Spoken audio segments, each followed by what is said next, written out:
অবস্থা।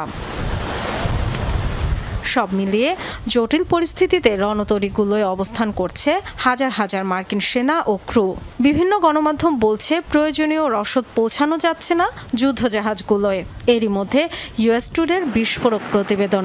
এক নারী সেনার মায়ের কাছে পাঠানো খাবারের প্লেটের ছবি আলোড়ন তুলেছে যুক্তরাষ্ট্র জুড়ে।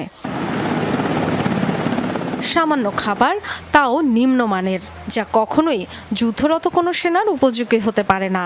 এমন অভিযোগে উঠেছে নিন্দা সমালোচনার ঝড়।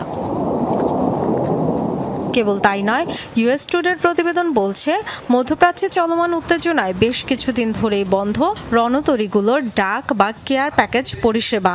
পথে আটকে আছে সেনাদের পরিবার প্রিয়জনের পাঠানো হাজার হাজার প্যাকেজ। এগুলোয় আছে কুকিজ, মোজা, ডিওডোরেন্টের মতো নিত্য ব্যবহার্য সাধারণ কিছু জিনিস।